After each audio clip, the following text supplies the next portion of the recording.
pin. Okay, so we're on chapter 7 in the two books, The Way of the Pilgrim and The Pilgrim Continues His Way. This is what's left of my book. This is the half we're actually on.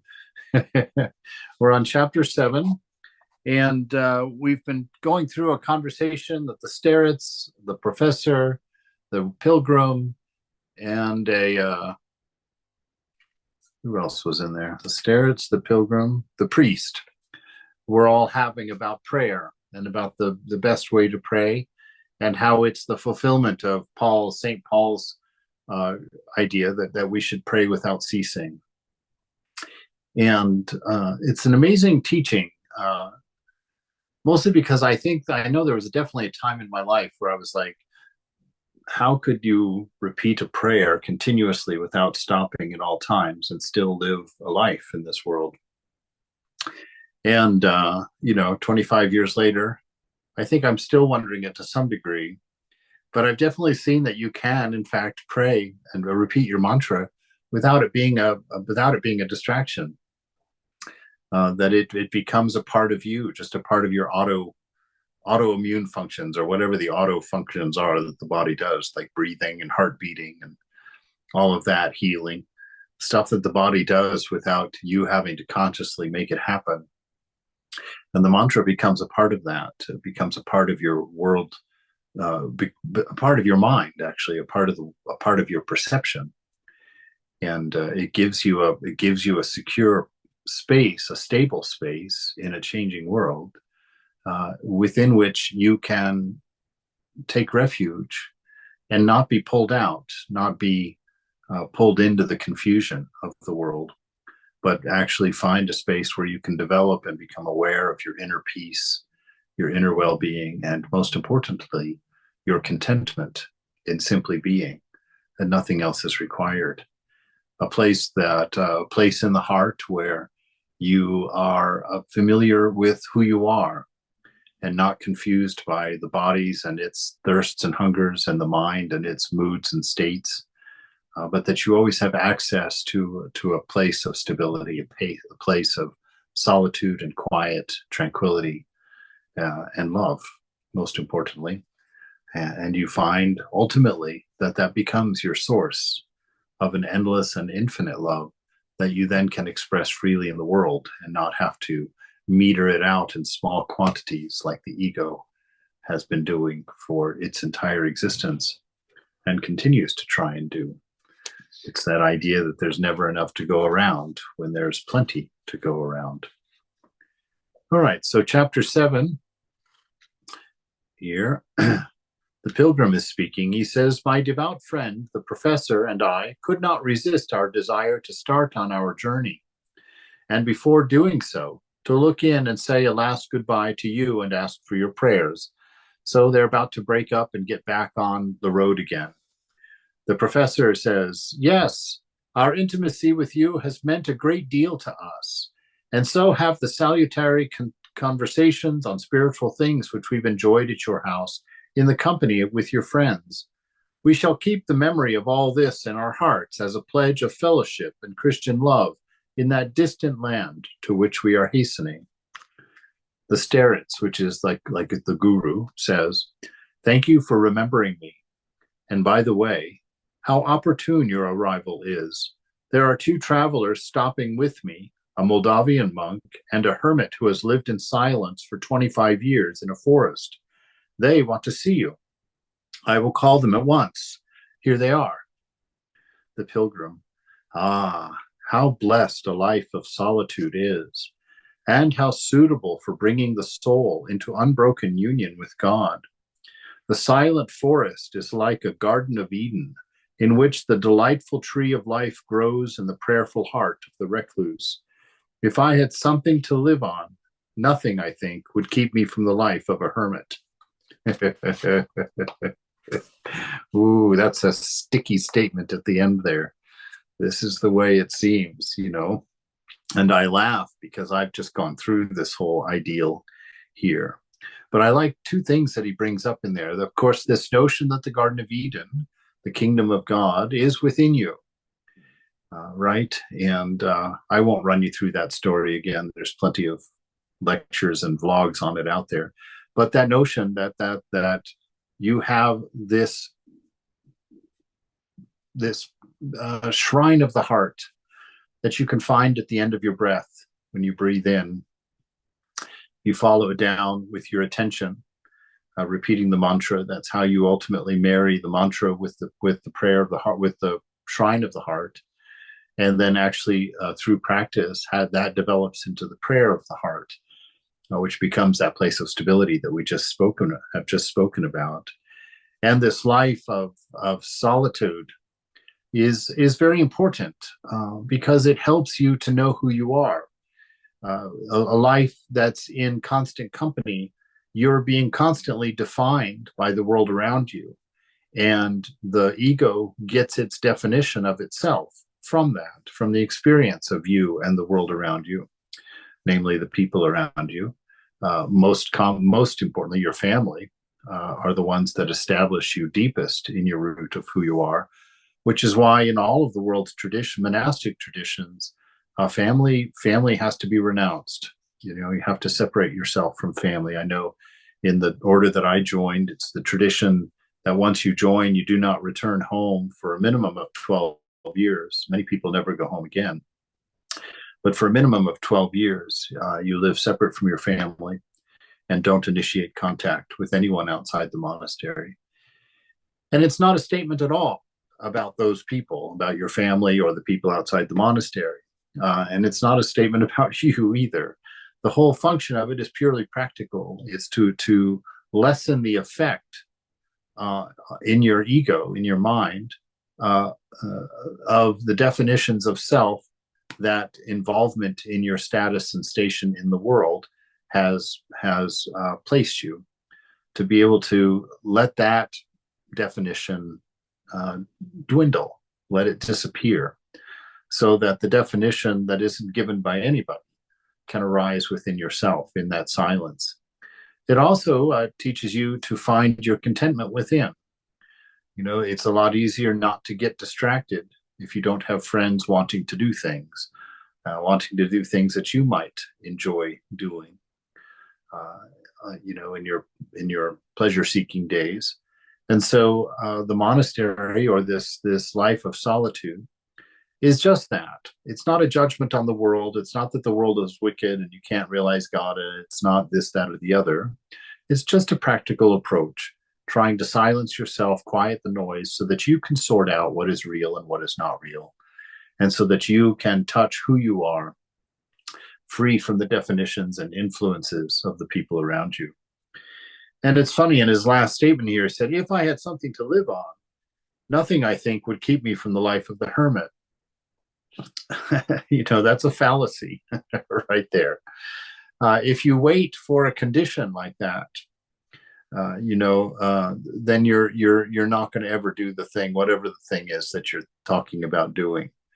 I know several people that had talked their entire life that I knew them, and some of them for like 10 or 15 years as I knew them, talked constantly about joining the monastery when a certain condition came about. One person was like, oh, when the guy I work for dies and, I'm freed from my responsibilities, then I'm going to move in to the monastery and become a part of it. And instead, when he got free, he got married and got even deeper into the world. And then, it's that nature of that quest. I know another young man that spent years and years and years trying to get into the country so that he could move into the Vedantic monastery. And then after a decade or more of planning and working, it happens. And he comes to the monastery, but for a very short time, finds out very quickly, for very, very remedial reasons, that it's not for him. And so this notion, if you have a condition that you need to meet before you can do more meditation, or before you can become a hermit, or before you can join a monastery, or before you start doing your practice, or going on retreats or whatever it is, take a very close look inside, because chances are that you're not being honest with yourself. which is all right. It's okay not to go into a monastery. That's not the point. What's not okay is to make the commitment to do it at some point based on a condition that really has nothing to do with why you are or are not doing that. So it's this inner knowledge, because if you do it, Mother will provide. And I can say that now louder and with more veracity and surety than ever before in my life. Because as you all know the story, that I came out here with nothing, and that it's been a year now, and that Mother has taken care, of course, through all of the wonderful devotees and through all of these efforts, but Mother has taken every need and given it to me without any cause, without my ever having to ask anyone but her to make it happen. And so I know now that this is the fact, that if you want to jump into the world of the spirit, Mother will catch you, and your faith will grow for it. So don't doubt Mother. I often heard that a person could not be a wandering monk in this country, that's only in India because the culture is taught to support monastics and boom, boom, boom, boom, boom. But then you look at the Peace Pilgrim, you look at the story of Heng Shure, who was a Buddhist monk from the city of 10,000 Buddhas up in Ukiah, California. And when he joined the monastery, his guru had him walk from Laguna Beach all the way up to Ukiah, which I don't know is probably 500 miles, 600 miles, something like that. It's a long ways. And but not just walk up there. He and a companion walked up there in their robes. They had to do 2 steps and an Ashtanga pranam. So you take 2 steps and then you lay flat on the ground. Your forehead, chest, and your toes have to touch the ground. That's an Ashtanga pranam. And then you get up, take 2 more steps, lay down flat again, and do another Ashtanga pranam. He did that and wrote about his experience walking on Highway 1 from Laguna Beach all the way up to Ukiah, doing that 2 steps and a bow the entire way. And he just tells the same story of faith, that all along the way, food was provided by people that drove by who didn't even know them.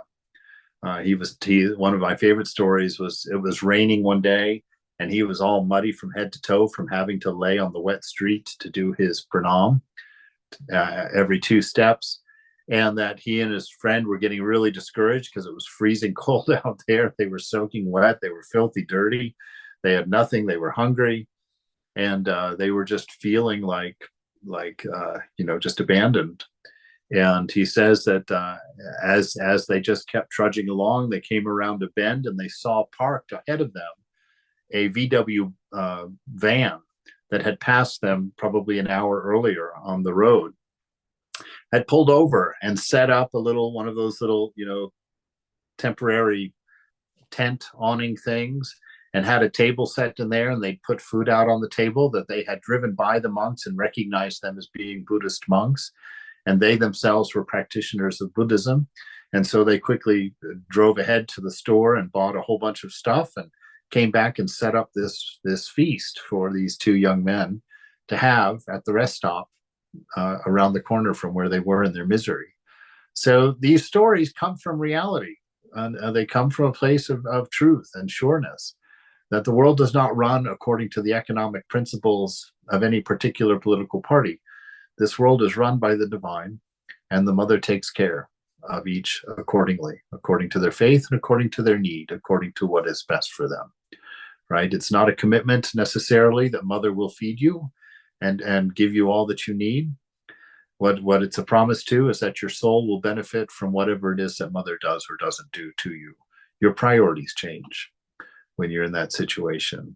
Your clarity of vision changes, and you begin through that exercise to see yourself as a soul, and not so much as a body, and not so much the mind, so that you feel like you would be okay if Mother chose not to feed you, as long as you knew that you were in the loving presence of the Mother. And so this kind of argument here doesn't work. If I had something to live on, nothing, I think, could keep me from the life of the hermit. Well, your nothing is with the exception of one glaring thing. So the one thing that's keeping you out of being a hermit. So don't think that way. Swami. Yes. What's the name of that monk, and did he write a book? Do you know? He did write a book. I don't know if it's published. The one that I read is in the monastery in San Francisco.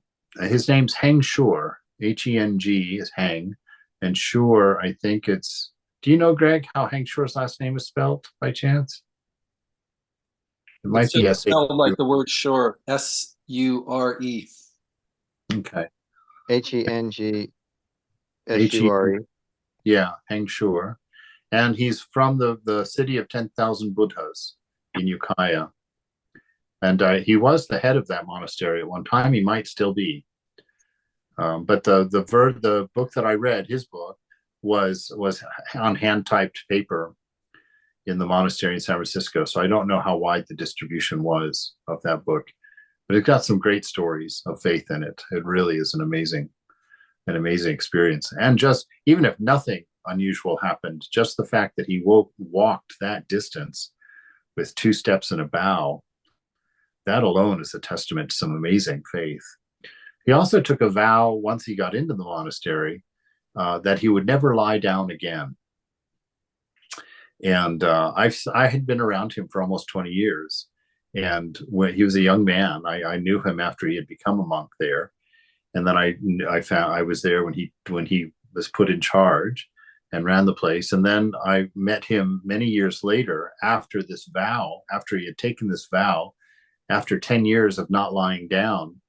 He was still a fairly young monk, but he was all hunched over from gravity because he had not laid down in 10 years, you know. So these ideas, you're like, well, that's a silly thing. Why would someone do that? Well, you'd have to ask him. But in general, you do austerities in order to bring the body under control, and also to separate yourself from body, to kind of become aware that you're not the slave to the body, that you're not the servant of the body, that when it's hungry, you don't have to jump and feed it. You know, what it wants is not necessarily your desire. The desire belongs to the body. And so it's kind of helping to sort all of that out. But there's many ways of doing that. All right, the professor. Everything seems particularly desirable to us from a distance. But we all find out by experience that every place, though it may have its advantages, has its drawbacks too, right? Wherever you are, there you are. You take your problems with you. It doesn't matter. Of course, if one is melancholy by temperament and inclined to silence, then a solitary life is a comfort. But what a lot of dangers lie along that road. The history of the ascetic life provides many instances to show that numbers of recluses and hermits, having entirely deprived themselves of human society, have fallen into self-deception and profound seductions. Yeah, there's a danger in it. You know, if you're not ready for doing something like that and you do it, you're locking yourself in an empty room with all your demons, right? And that can be a very dangerous thing to do. So there's a certain amount of purifying the mind that has to be done before you do something like this. You know, I had a conversation with Swami Prabhutananda about the city of, not the city of, what was it called? Spirit Rock Meditation Center was about 5 miles down the road from the Vedanta Meditation Center, the Vedanta Retreat Center in Olima in West Marin in California. And that was Jack Kornfield's place, who wrote that book, After the Ecstasy, the Laundry. Anyway, he's a great practitioner, a great Buddhist practitioner.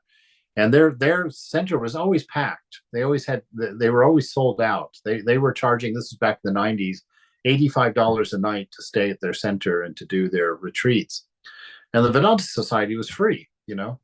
And a lot of the teachers, well, actually many of the teachers from Jack Kornfield's place would come and retreat at the Vedanta Center so that they could get away from their devotees and have some solitude and some quiet there. And I was a brahmachari at the time, and I was concerned. I was like, well, why is it that their retreat center is always full and ours, which is free and has no demands, you can practice anything you want there, is rarely full. And so I went to Swami and I was having a conversation. I told him, I said, Maharaj, at Jack Cornfield's place at Spirit Rock, they do these intensive retreats, where for like 10 days there's absolute silence, and there's meditation for hours every single day, and reading and walking meditations and all that. I said, why don't we do a program like that with that kind of intensity? I think that's what people really like and really want to have. And now this is not going to denigrate Jack Cornfield's place at all. What I'm going to say here, this was Swami's teaching about the individual. And Swami said to me, he says, oh, see, because he would always start that way. Oh, see, doing an intensive practice like that is not appropriate if you are not established in a daily practice. He said, what happens in an intensive practice like that is you raise up that prana inside. You increase the energy that you have inside. But if you haven't closed the gates of the chakras along the path, going up your spine there, then all of that energy is going to find its way out through the lower chakras. So if you're an angry person, after doing 10 days of serious practice, you're going to be a super angry person. If you're a lusty person, after 10 days of practice, of serious practice like that, without any of the preparations or purifications happening first, you're going to be a super lusty person. After that, you'll have a spin out when you're finished with that practice. He said, much better to do just a small amount of practice steadily every single day with consistency than to do a big bang and then do nothing, and a big bang and do nothing. He said, although the ego will be very satisfied with the intensity and the type A personality sort of feeling about, no pain, no gain, get in here and do this. And so it's like that for us too. When you do your spiritual life, this is not a display of spiritual prowess. It's a surrendering to the divine, and you have to take it slow, and you have to be steady, and you have to not stop. You have to just keep going. And when you add amounts of time to your practice, it should be in very small increments. After a few months of steady practice, you shouldn't be doubling your time every week or two, or whatever it is. My guru taught me that when I first joined, because I was one of those type A type people in my younger days, a real fanatic.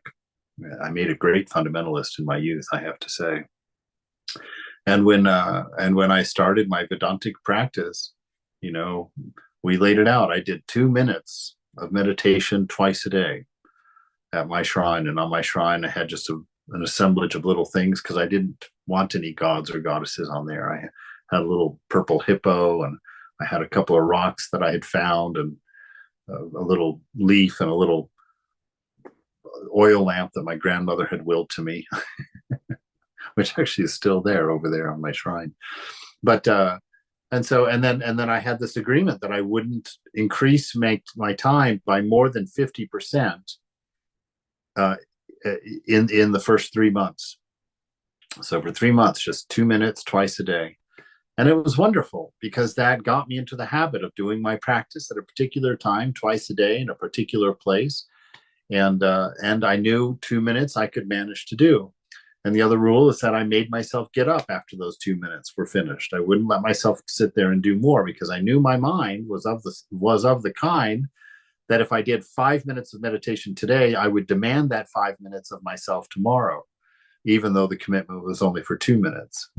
And so I had to discipline my own egoism, which is really what was happening. I was disciplining the egoism out of me and not letting it drive my practice and drive me to results and drive me. Because what happens is you start increasing too much, and you start doing too much, and then you get discouraged, because now instead of doing the 2 minutes the next day, you have to do 2 hours. And you're like, oh, I can't do 2 hours. And you won't let yourself do the 2 minutes. And so you just kind of drop the practice. You sort of let it fall off the back without noticing. And so this is the way that we do our practice, in small, steady, humble steps, with our mind on God, and not in big, huge things. Big, huge things, you'll know when it's appropriate for a big, huge thing. But before you do a big, huge thing, make sure that you're working with a guru or with somebody who you respect their spiritual life, so that you can take care of yourself and do it in a way that can be sustainable and deepening and healthy for you.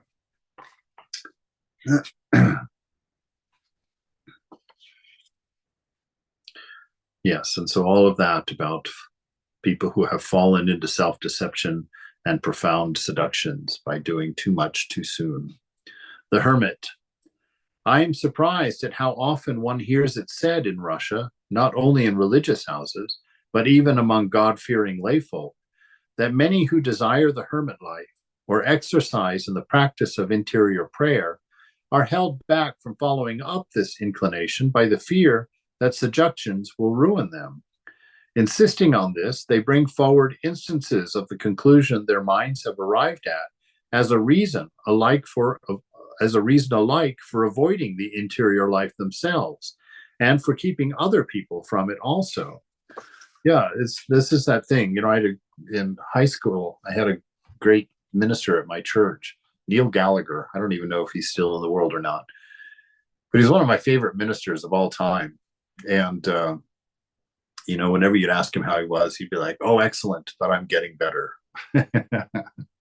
But he was responsible for kind of a few statements. He had a lot of those little like one-liners. One of them was like, if someone is standing between you and God, that just puts them halfway closer to him than you are. Which was always a kind of nice way. And this is sort of what the starets here is alluding to, or the hermit's alluding to. It's like a lot of people will use the fear of failure, to keep them from jumping into spiritual life, and will use the failures of others as being the reason for not doing that. And so the steret here is about to give some teaching around that notion. To my mind, this arises from two causes: either the failure to understand the task and a lack of spiritual enlightenment, or from their own indifference to contemplative achievement and jealousy lest others who are at a low level in comparison with themselves should outdistance them in the higher knowledge. It is a great pity that those who hold this conviction do not investigate the teaching of the Holy Fathers on the matter, for they very decidedly teach that one ought neither to fear nor to doubt when one calls upon God. If certain of them have indeed fallen into self-deception and fanaticism, that was the result of pride, not of having a director, and of taking appearances and imagination for reality. Should such a time of testing occur, they continue, it should lead to experience and a crown of glory, for the help of God comes swiftly to protect when such a thing is permitted. Be courageous. I am with you. Fear not, says Jesus. And it follows from this that to feel fear and alarm at the interior life on the pretext of the risk of self-deception is, in fact, a vain thing. For humble consciousness of one's sins, openness of soul with one's director, and formlessness in prayer are a strong and safe defense against those tempting illusions of which many feel so great a fear, and therefore do not embark upon the activity of the mind. Right? So he's really saying there that if there is any sincere desire within you for a great spiritual practice, go forward and be courageous and be faithful. Do not doubt and do not be afraid. Put your eyes on the feet of the Lord, on the divine, and go forward. Do it steadily as an offering of love. According to what you're able to do, you give. And when it's time, you push into that space a little bit to keep moving that boundary out, right? But never falling to fear, never falling to doubt, but trusting that this divine process is led by the divine, and that you're being brought to it. And know that you have to watch the interior self, watch your mind. The self, the capital S self, you in your true nature, are able to tell right away when something is driven by ego within you, or if it's driven by pride or driven by, a want for accomplishment or a desire for respect or any of those other things that may come along with spiritual life but aren't the necessary thing. So in your spirit life, in your practice, you're guarded by two things: your own courage, your lack of doubt. You're constantly holding yourself to the ideal, and you keep going. Your faith.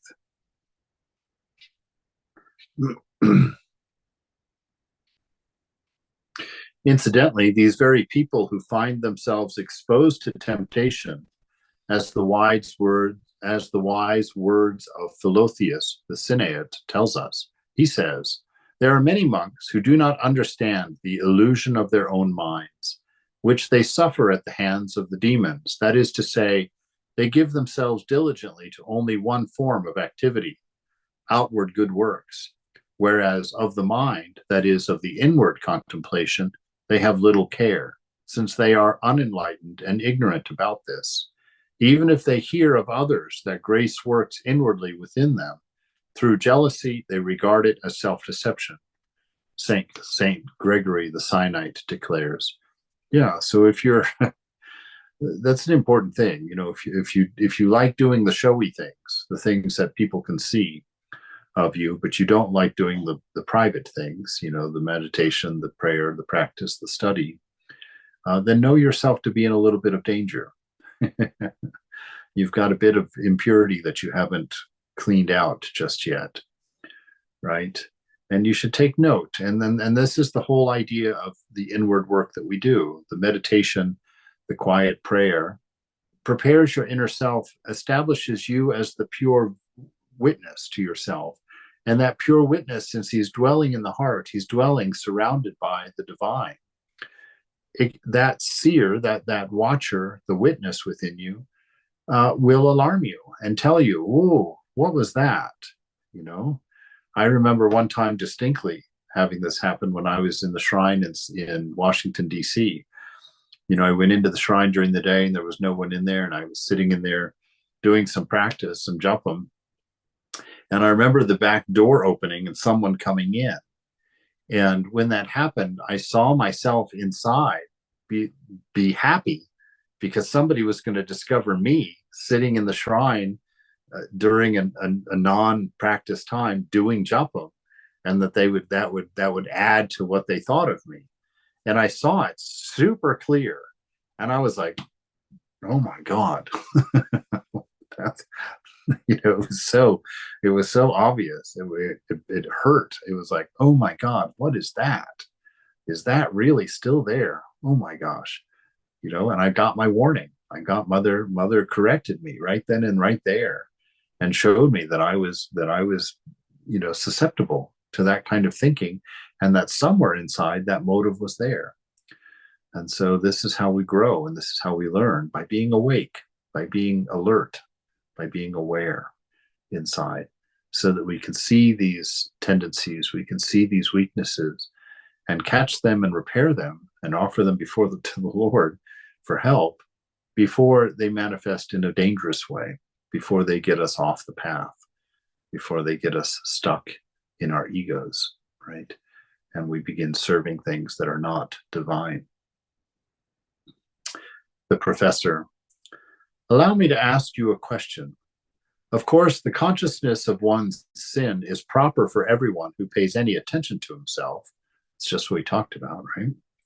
But how does one proceed when no director is available to guide one in the way of the interior life from his own experience, and when one has opened one's heart to him to impart to one correct and trustworthy knowledge about the spiritual life? In that case, no doubt, it would be better not to attempt contemplation rather than to try it on one's own without a guide. Further, for my part, I don't readily understand how, if one puts oneself in the presence of God, it is possible to observe complete formlessness. It is not natural for our soul or our mind, or it is not natural for our soul or our mind can present nothing to the imagination without form, in absolute formlessness. And why, indeed, when the mind is steeped in God, should we not present to the imagination Jesus Christ or the Holy Trinity, and so on? So we've got two questions going on there. One is a very important question about the need of a guru. You know, especially in this modern world, we don't tend to trust someone else out there, especially in the world of religion, and for not so bad reasons. You know, that we don't want to entrust ourselves. We want to be our own guru. You know, and certainly the scriptures tell us that there is an inner guru in there, and so it is true. At a certain level of maturity, you can hear your inner guru. But you see, most of us are quite lost in the world of change, and the noise of our minds is so loud and so continuous and so distracting that we can't hear the voice of the inner guru. We've stopped paying attention to conscience long ago, you know, and so when we nowadays, without any practice, we decide we're going to be our own guru. Really, what you've done is establish your ego as your guru. And you begin to do spiritual practices that you like, that you enjoy. And you go find philosophies that you enjoy and that you like. And you take a little bit of this and a little bit of that. And you gain a certain amount of secular knowledge about them. And you can talk a great line about them. And you can argue about them very nicely. And you enjoy the philosophy a great deal. But you're being schooled by your ego. You're being trained by your ego. You're not dismantling the ego. And so at the beginning, you know, if you want to do it, you should find a teacher. Nobody will tell you who that teacher is. That's up to you. You put it out there to the universe. I want a teacher. I want to know these things.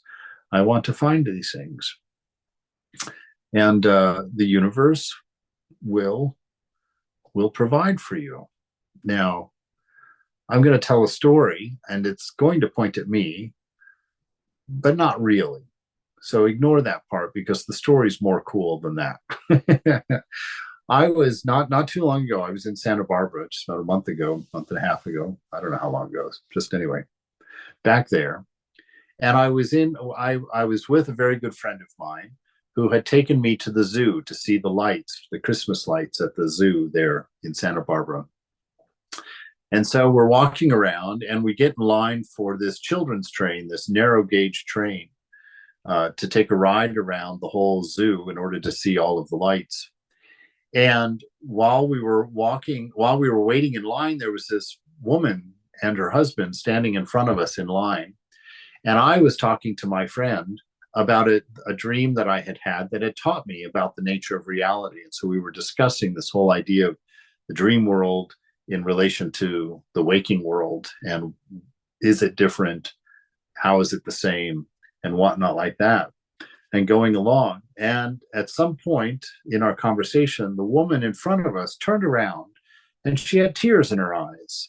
And she was like, I'm so sorry to eavesdrop and to bother you. She says, but I tried not to, but I just can't not say anything anymore.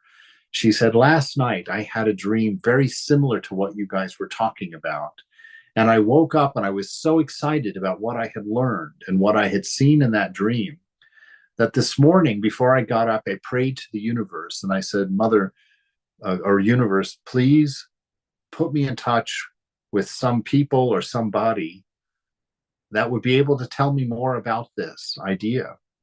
And she says, and then tonight I'm standing in line, and I'm hearing you say all of the things that I learned in my dream last night. And she says, I can't tell you how excited I am. She may be watching, or she may be watching one of these things, because she started watching some of the vlogs. But Mother, we got her in touch with some folks, and she was carrying on from there. So you see, there's a story that sort of demonstrates it. I'm sorry that I'm in that story, but I saw it firsthand, so I know it happened. I know it's real. That and with my experiences of the last year have just showed me that this divine process, that this divine unfolding happens, and that the divine is conjuring that happening by the nature of this world. I don't think it's unique to individuals in this world. I think there's some better stories than other stories out there, but I really see that this whole world is meant to bring us closer to the knowledge of self, to the knowledge of pure love and pure wisdom, and that it's designed that way. That's why nothing is quite fulfilling out there. That's why anything in its extreme hurts. It's the universe's way of sort of gently teaching us and moving us forward in the best way for each one of us. And then the second part of his question, he's asking about why this formlessness, why not the image of Jesus or the image of the Holy Trinity or something in the mind while you're doing this internal prayer. And in Vedanta, we don't have any rule against that. Vedanta would be like, yes, perfect thing. Think of Jesus while you're doing that. Think of Buddha, think of Rama, think of Krishna, think of Ramakrishna, the Holy Mother, Shiva, any of these possibilities. Hold them there and look through them at the divine as a placeholder for the mind, because you're right. The mind wants something to focus on. Let's see what the hermit has to say, though, as his teaching here, his reply. The hermit: the guidance of a director or a starets who is experienced and knowledgeable in spiritual things, to whom one can open one's heart every day without hindrance, with confidence and advantage, and tell one's thoughts and what one has met with on the path of interior schooling, is the chief condition for the practice of prayer of the heart by one who has entered upon the life of silence. All right, so that's a given. Yes, absolutely. Here, even in this Christian tradition, if you're going to start on the practice of the interior prayer, the continual mantra within, absolutely get a director, get a teacher, get someone who's farther down the road than you are, you say. Yet, in cases where it is impossible to find such a one, the same holy fathers who prescribe this make an exception. Nicephorus, the monk, gives clear instructions about it thus: during the practice of inward activity of the heart, a genuine and well-informed director is required. If such a one is not at hand, then you must diligently search for one. If you do not find him, then calling contritely upon God for help, draw instruction and guidance from the teaching of the Holy Fathers, and verify it from the word of God set forth in the Holy Scriptures.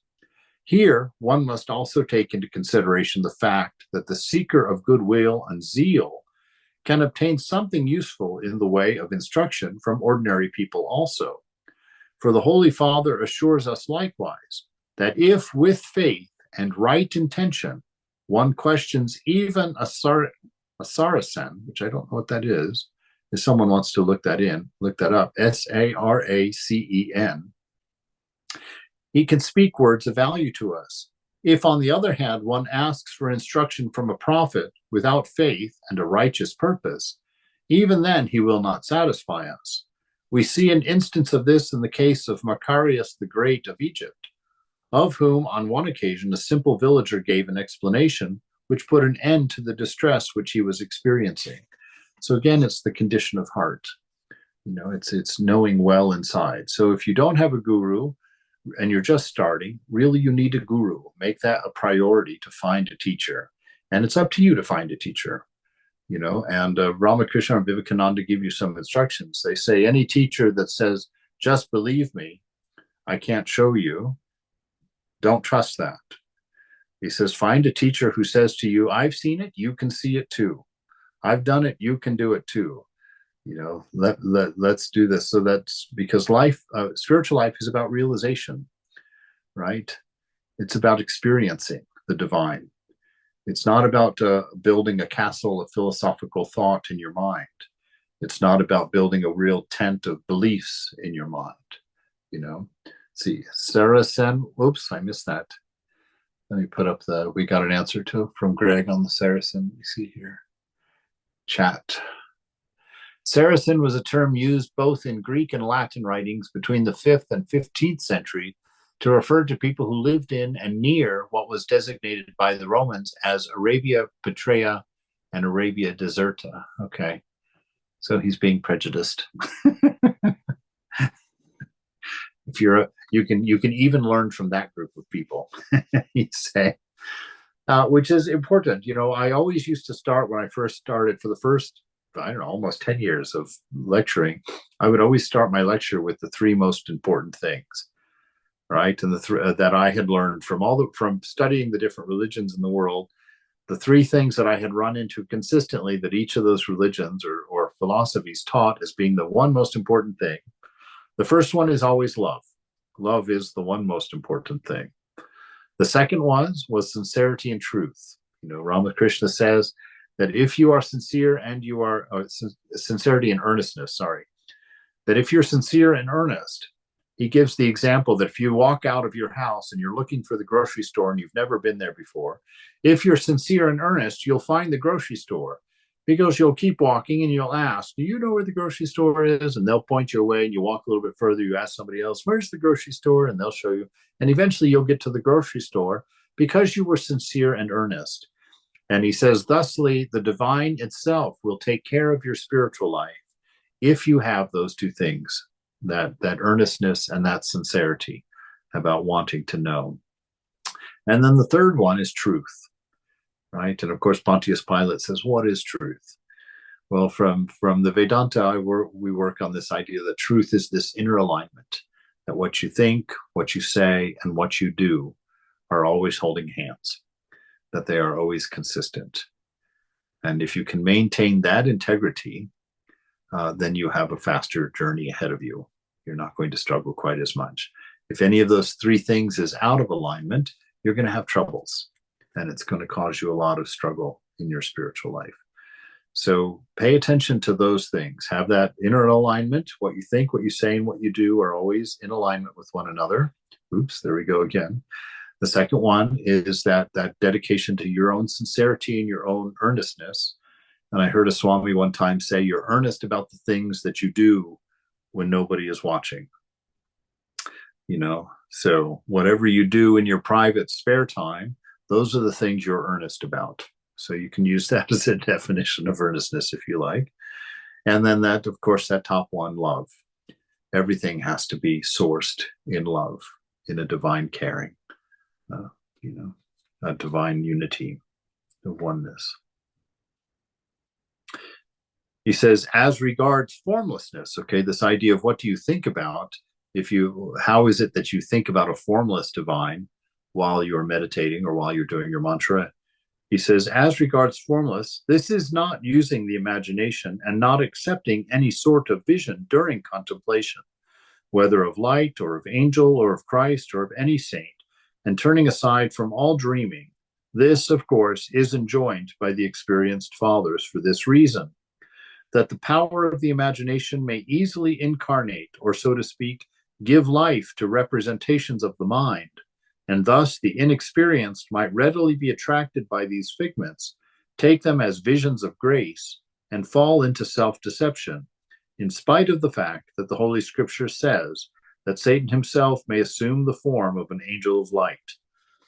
So this also this tallies with the Vedantic teaching as well, that even though you will see some of these wonderful signs and symbols along the way, don't pay attention to them. Stick to your path, stick to what you're doing.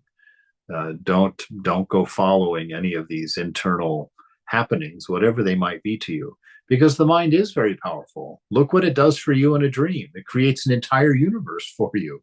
It creates a whole new sense of self for you, a whole new story of life for you, and prevents you from having access to any of your waking memories or waking body or waking family. It cuts you off from all of that and creates a whole new world for you in the mind. And so if you're going to go into deep contemplation in a silent place, in a hermitage in the woods by yourself, you have to know how to deal with those things. You have to be aware that this is the nature of mind.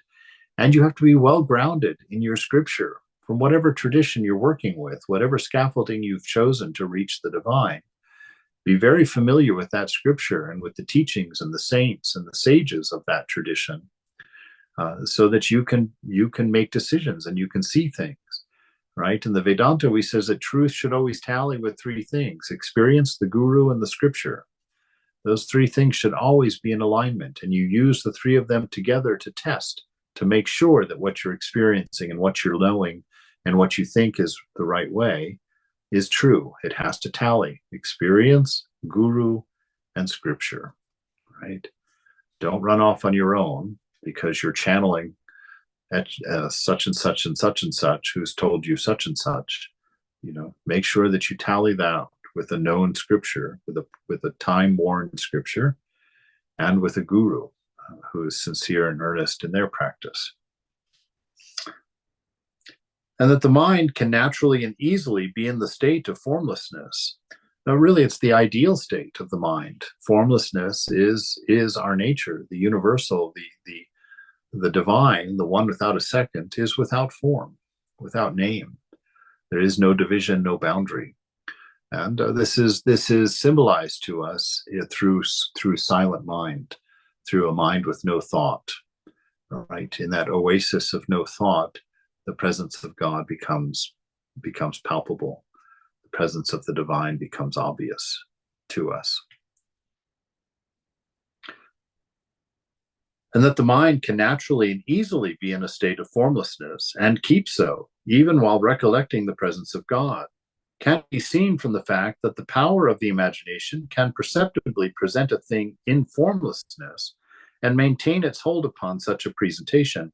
Thus, for example, the representation of our souls, or the air, warmth or cold. When you are cold, you can have a lively idea of warmth in your mind, though warmth has no shape.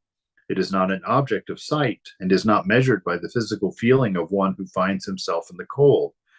In the same way, also, the presence of the spiritual and incomprehensible being of God may be present to the mind and recognized in the heart in the absolute formlessness, right? So formlessness, he's taking a very literal definition of form. In Vedanta, we say that if God has any attribute at all, if he's being picked up by your feelings, that's an attribute, and so that's not formless. But in his definition here, if it's not of the eyes or sight or boundary, then it's not form. Then it's formlessness. So he's giving a little bit of an ease there, which is a good thing because Vedanta, it's really the same ideal. In Vedanta, you can sit and think of the divine, and any form that you use is not the thing itself. Any form that you see, we're taught as Vedantins to look through that form at God, know it to be a symbol and not the thing itself. Right? So that means even if you are imagining Jesus, understand that Jesus is the hole through which you look to see the Father, to see the ultimate reality. Through Ramakrishna, you look through Holy Mother, you look through Shiva, through Krishna, any of these ideals, we look through them at God. And we don't call them the thing itself, right?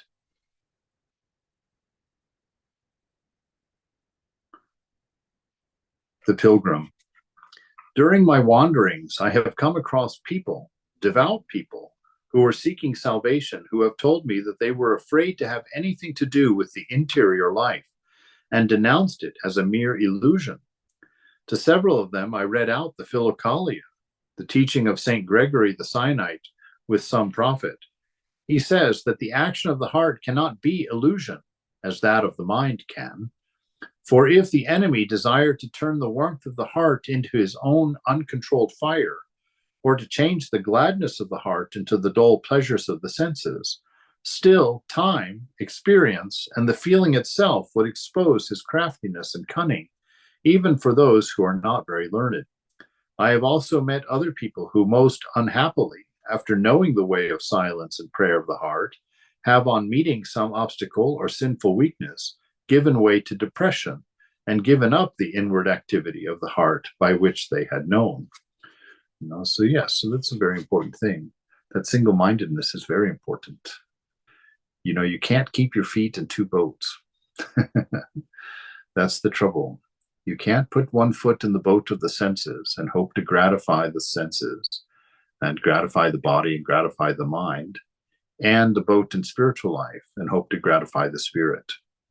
Because it's like what Jesus says, you cannot serve both the material world, mammon, and God simultaneously. He says you can't have two masters, because ultimately you're going to love one and hate the other, right? So in spiritual life, if you're not working toward, in a diligent way, a single-mindedness for God, for your spiritual side, the side that endures, the silent side, the unmoving side, then gradually those boats get farther and farther apart, and that you will have a mental breakdown at some point, because you cannot maintain service to both of those aspects, to your spiritual self and to the material world, the idea of the material world. So this is why discernment and renunciation are fundamentals of all spiritual experience, of all spiritual practices. You know, if you have, as a bhakti, as a practitioner of devotion, this is very important. If you have no inner stuff, meaning no discernment and no renunciation in you, then your love just turns into kind of that. The words escaping me at this moment. What's that? Sentimentality. You know, it just becomes a sentiment. There's nothing there. It's become a source of pride, a source of your own thinking well of yourself. It's lost its muscle. So all spiritual life, unfortunately, because it's so unpopular to say, to talk about, all spiritual life is predicated upon a life of discernment and renunciation. The only difference between the renunciation of the monk and the renunciation of the householder is the monk renounces externally as well as internally. So we get rid of the house and cars,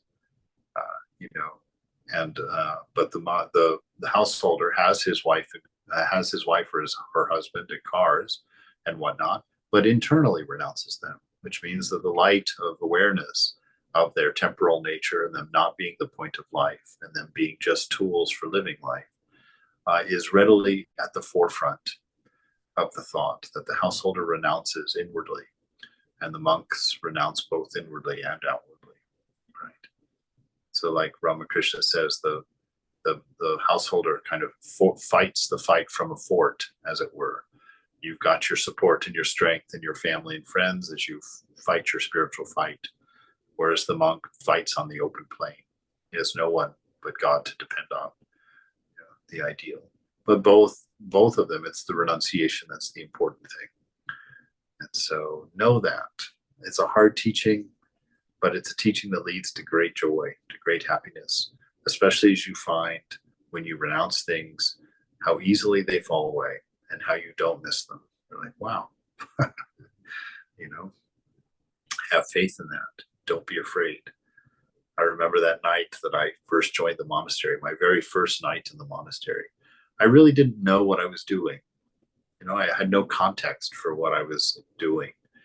And I remember knocking on the door at 8 o'clock that Sunday night, and Swami Prabhupada answers. He says to me, because he had told me to come at 8 that night to join the monastery after a couple of weeks of jumping through hoops and asking him if I could be a monk. So that night at 8 o'clock, I came to the door, knocked. He opened the door. He said, "Oh, you are prompt. That is very good." Then he had Greg. He's here tonight. He told Greg to show me up to my room. So I took my suitcase and I walked up the stairs to my room, and I walked into this room that was, quote, my room. And there were already pictures on the wall. The bed was already made. There were already books on the shelves. It's like, obviously this was not my room, but it was now my room. And it hit me really hard. I understood immediately that I would never sleep in my bed again, that I would never live in my house again. And I went to bed that night. I cried because it was a scary thing for me.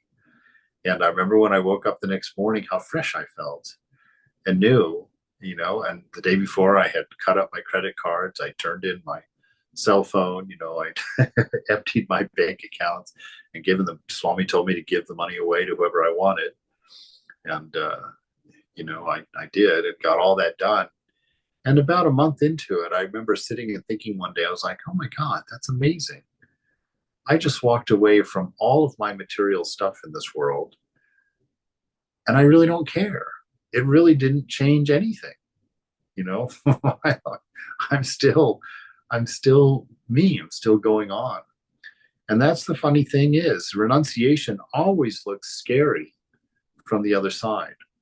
But once you pass through it, you look at it, you're amazed at how true it is. You not only did you not need those things, not only were they not necessary, but you have an increased sense of freedom, an increased sense of just expansion from having done it, right? But renunciation is a thing that we do continually because those things are always pushing to try and get back into your life, get back into your life. Even something simple like going out for a cup of coffee, you know. I got in trouble in the monastery. Swami went away to India one year, one for about 5 weeks. And so I got in the habit of going down to the corner of California and Polk. And there was a nice little cafe there with windows all around on all sides. And I would sit there and have a cup of coffee and just watch all the interesting people walk by. And one day, one of those interesting people happened to be a nun from the convent. And so when Swami got back, she couldn't wait to tell Swami that she had seen one of his monks sitting in a cafe on California Street. And so sure enough, I got called into the monastery office. Swami pulled me and he said, see, it seems that you went out to get coffee at a cafe while I was away. And I was like, yes, Maharaj, I did. I said, I didn't think it was a problem. I was just out walking and thought a cup of coffee would be nice. He said, yes, see, but this is not our ideal. He says, and the reason that it's not a good thing is not because it's a big thing. He says, going out to eat, we can do that if it's necessary, no problem. He said, but see, if you go to the cafe, you don't know what samskar is, you know, from your past experiences, your past tendencies. He says, you don't know which of your samskaras will be awakened, and you expose yourself to great danger when you do things like that. So he says, please, as a monk, no, this is not our ideal. We only do things like that, you know, when it's necessary to do. And so I, you know, he wouldn't tell me who told on me, but nonetheless, it's that renunciation which is necessary. If you do break it down, if you do start doing things like that, you have to be very careful that you're very good at holding the line, you know, because you get creep. It creeps in. You start allowing more and more things in, and pretty soon nobody can tell you're a monk anymore. You look like just like everyone else, you know, doing and needing the same things. So this is what he's talking about here. So for since inward prayer of the heart is a holy thing, and union with God is not unseemly, and a thing not to be dared to bring a holy thing into a sinful heart, without having first purified it by silent, contrite penitence and the proper preparation for the communion with God. It is better to be dumb before God than to offer him thoughtless words out of a heart which is in darkness and distraction, right?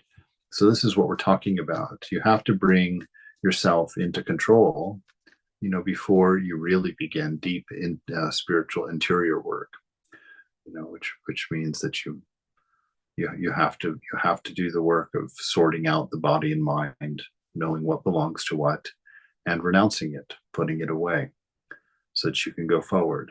And it's not an absolute thing. This is a work in progress for all of us. There's no doubt, but that sincerity and earnestness has to be constantly applied to purifying the internals, removing the sense of me and mine from your life.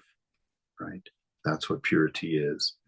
And if you can build a strong foundation of that, then the rest of the journey will be quick and easy. But if you don't get that fundamental section, that discernment, that renunciation, well established in yourself, and then you start taking on longer periods of meditation and some deeper practices like the breath work and whatnot, you can get yourself into some trouble. You know, you can cause some real trouble. So make sure that you're always unifying your heart behind the will, the divine will, which ultimately is your highest will, you know. So really work at aligning your will with the divine will, practicing your renunciation, and being diligent at all times, just as often as you're praying, as often as you're doing your mantra, to be discerning. Let nothing affect you without you knowing how it's affecting you. Be that watchful, be that alert inside. It's necessary. Oh my goodness gracious, it's 8:11. So we'll stop there. Oh, let's, some of you poor folks that it's like, it's almost coming up, it's 9:11 where you are. Anyway, any questions? Let me turn off the